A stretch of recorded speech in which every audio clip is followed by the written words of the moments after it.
Ang labanan sa Philippine Sea ay ang pinakamalaking aircraft carrier battle sa kasaysayan. Ito ay naganap noong June 19, 1944, noong panahon ng digmaan sa Pasipiko. Ang pagbagsak ng Imperial Japan ay nakasalalay sa labanang ito. Kaya importanteng maipanalo ng Japan ang labanan sa karagatan ng Pilipinas. Pagkatapos ng amphibious invasion ng US sa mga isla ng Mariana ay naging kritikal sa Amerikano na matiyak ang teritoryo, sapagkat buong puwersa itong ipinaglalaban ng mga Hapon. Bagamat naging kontrobersyal sa una ang matyagang diskarte ni Admiral Raymond Spruance, sa kalaunan ay mapapatunayan ito na masigit ito kaysa sa agresibong diskarte ng Hapon. Isang pinagsamang 24 na carrier at 1,350 carrier-based aircraft ang makikibahagi sa isang mapagpasyang labanan sa pagitan ng mga puwersa ng 5th Fleet ng US Navy, laban sa Mobile Fleet ng Imperial Japanese Navy. Nakasalalay sa labanang ito ang magiging kapalaran ng Japan sa digmaan, dahil oras na tuluyang makuha ng mga Amerikano ang mga isla ng Mariana, ay malalantad na sa mga Amerikano ang mainland Japan, para sa mga pangbobomba, kaya ipinadala ng Hapon ang halos lahat ng kanilang puwersa sa labanang ito.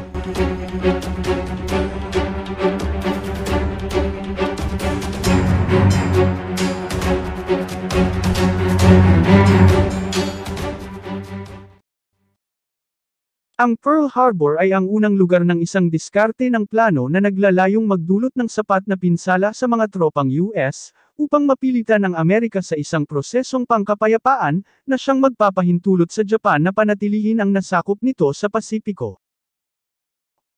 Si Minichi Koga, ang Commander-in-Chief ng Japanese Imperial Navy's Combined Fleet, ay nagsimulang maghanda para sa isang mapagpasyang labanan na gagawin noong unang bahagi ng 1944, gayunpaman, namatay si Koga nang bumagsak ang sinasakyang eroplano nito dahil sa isang bagyo.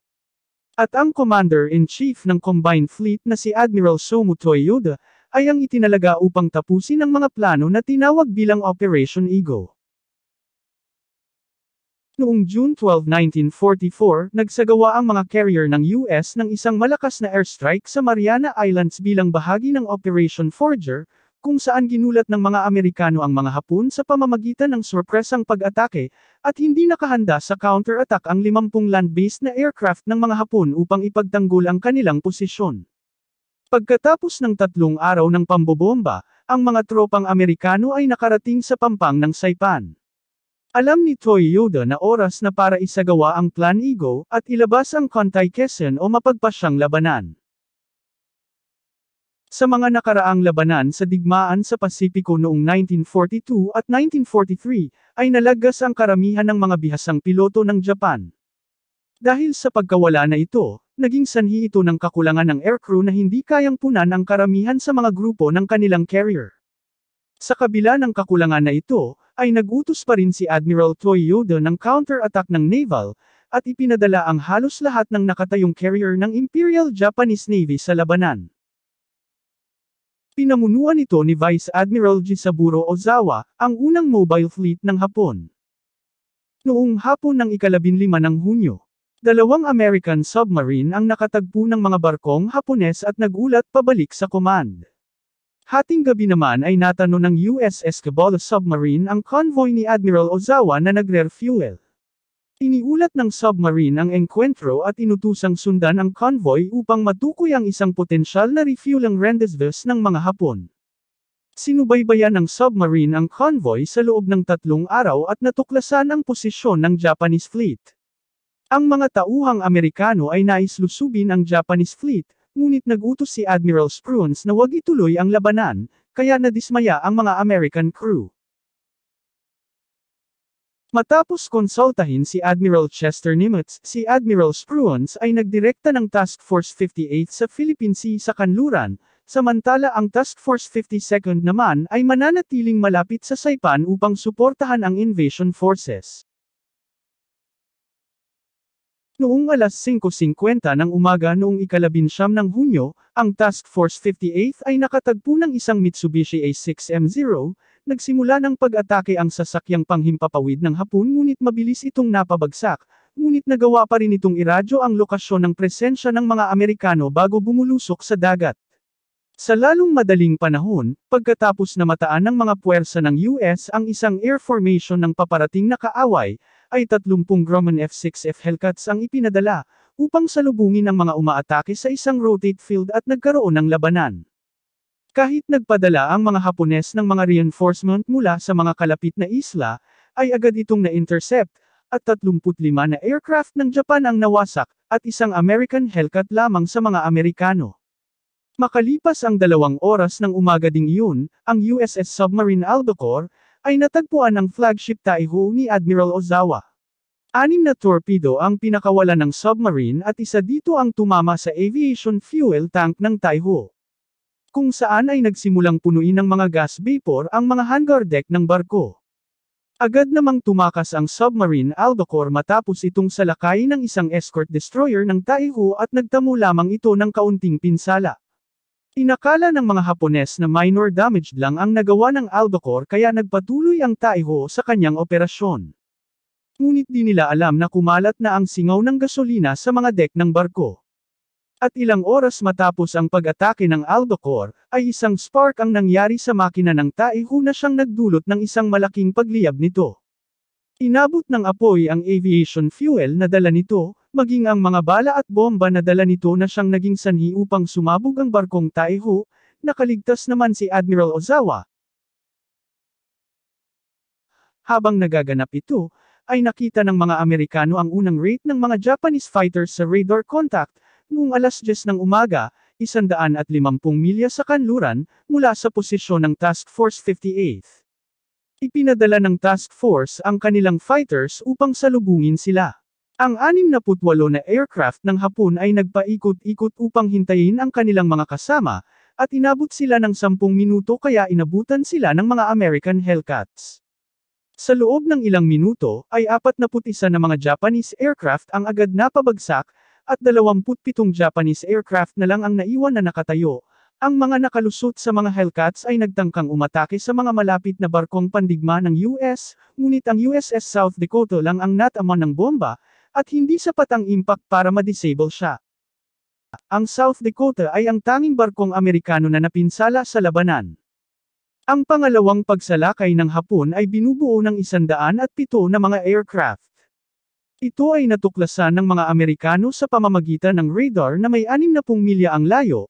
Sinalubong ito ng mga Amerikano, at napabagsak nila ang 70 na aircraft bago pa man ito makarating sa mga barko ng Amerikano, ngunit 6 ang nakalusot at umatake sa Carrier Enterprise at Carrier Princeton, nagresulta ito ng ilang mga casualty, ngunit wala namang malubhang pinsala, nalagasan naman ng 77 na aircraft ang mga Hapones sa engkwentrong ito.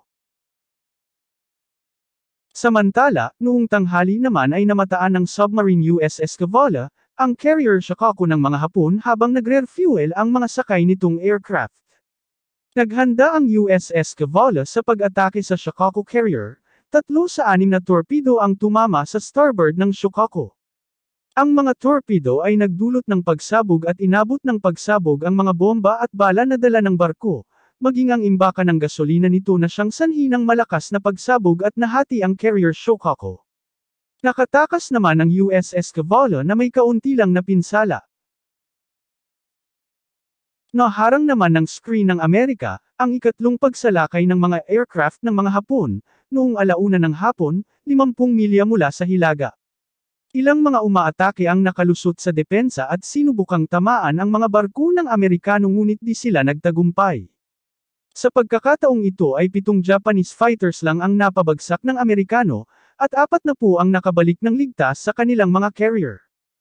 Ang ika-4 na pagsalakay ng mga Hapon ay binubuo ng 49 na mga aircraft, pinuntirya nito ang American carrier na USS Wasp at USS Bunker Hill, at kalahati agad sa mga ito ang napabagsak ng mga Amerikano.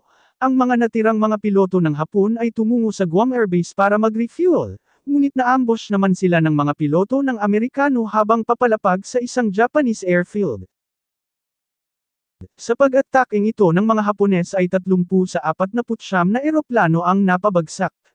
Sa unang araw ng labanan, ang mga Hapones ay natalo ng mahigit 10 beses na mas maraming eroplano kaysa sa mga Amerikano, ngunit ang labanan ay hindi pa tapos, at ang Task Force 58 ay nakatakda na tumulak sa pag-atake ng madaling araw. Matapos makaligtas sa paglubog ng carrier Taiho, ay sumakay si Admiral Ozawa sa carrier Zuikaku. Nalaman ni Vice Admiral Ozawa ang mapaminsalang kinalabasan ng labanan ng nagdaang araw, mayroon na lamang siyang 150 na mga aircraft, ngunit naniniwala siya na marami pa silang aircraft sa Guam at Rota, na pwede nilang maging backup, kaya nagpatuloy siya sa pag-atake. Nang sumunod na araw ay naging mailap ang mga Hapones. Ang Task Force 58 kasama ang mga patrol at Midday Hellcat Group, ay nahihirapang hanapin ang mga Japanese. Ngunit noong 12 minuto pasado 3:00 ng hapon, ay nakita ng isang search plane ang isang potensyal na grupo ng mga barkong pandigma ng mga Hapones. Pagkalipas ng 32 minuto, napatunayan na ito nga ang Japanese fleet na may 275 milya ang layo, at kumikilos sa kanluran sa bilis na 20 knots. Si Vice Admiral Mitchell ay nagutos ng buong strike kahit papalubog na ang araw, noong dumating ang mensahe na ang lokasyon ng Hapon ay nasa 60 milya ang layo sa kanila. May kabuuang 75 Hellcat fighters, 54 na Avenger torpedo bombers at 77 dive bombers ang nakarating sa puwersa ng Hapon bago lumubog ang araw. Mabilis nilang napabagsak ang pag-atake ng 35 na aircraft ng mga Hapones. Isang grupo ng pagsalakay ng mga aircraft ng Amerika ang direktang bumulusok sa mga Japanese oiler, at lubhang napinsala ang dalawa sa kanila. Ang mga dive bombers at torpedo bombers ay sinalakay ang isang Japanese carrier na Hyo, at napalubog nila ito. May 3 iba pang carrier sa battleship ang tinamaan din ng mga bomba. Sa labanang ito, ay 20 sasakyang panghimpapawid lamang ng US, ang napabagsak ng mga anti-aircraft ng mga barko ng Hapon.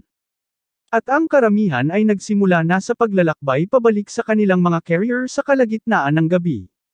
Maraming American pilot ang napilitan ng tumalon sa madilim na dagat, sapagkat naubos na ang gasolina ng kanilang eroplano. Upang matulungan ang mga American pilot na makalapag, ang buong American fleet ay nagpakita ng searchlight sa kalangitan, at pinaliwanagan ang tanawin upang makita sila ng mga pauwing mga piloto, kahit mapanganib ito, sapagkat maaari silang makita ng mga submarino ng kaaway. Ilang eroplano din ang nagawang makalapag sa mga carrier, ngunit maraming eroplano ang nag-emergency landing sa dagat. Aabot sa 80 sasakyang panghimpapawid ang nawala mula sa bumalik na grupo ng mga eroplano, ito ang pinakamalaki nilang casualty sa labanan. Nagawa namang iligtas ang ilang mga piloto na napilitang mag-emergency landing sa dagat, noong mga sumunod na araw. Pagkatapos ng paulit-ulit na pagkatalo, ay inutusan ni Admiral Toyoda si Ozawa, na umatras. Ang mga Hapon ay dumanas ng matinding pagkatalo, at nawalan sila ng 3 aircraft carrier, at humigit kumulang 550 na eroplano sa loob ng 2 araw na labanan, at tinatayang nasa 3,000 Hapones naman ang nasawi.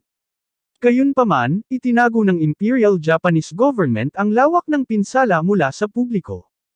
Ang mga Amerikano naman ay nawala ng humigit kumulang 100 eroplano at di sila nalagasan ng barko. Ang pagkatalong ito ng mga Hapones ay siyang lubusang nagpahina sa puwersa nito sa Pasipiko, at halos maubos na rin ang kanilang mga eroplano, mga carrier at mga piloto. Kaya makalipas ang ilang buwan matapos ang labanan sa Philippine Sea, ay di na naging parte ng taktikang Hapon ang mga aircraft carriers, naging mga decoy na lamang ito sa mga Amerikano, at umasa na lamang ang mga Hapones sa malalaki nilang battleships, at mga piloto ng kamikaze sa nalalapit na Battle of Leyte Gulf, na naging pinakamalaking labanan ng mga barkong pandigma sa buong kasaysayan. Kung nagustuhan mo ang ating kwento, ay huwag mong kalimutan na mag-like at subscribe sa ating munting channel. At kung may gusto kang suggestions or topic, ay i-comment mo lang para magawa natin ito ng kwento. Pwede mo rin pindutin ang mga suggested videos natin para sa isa na namang makasaysayang kwentuhan.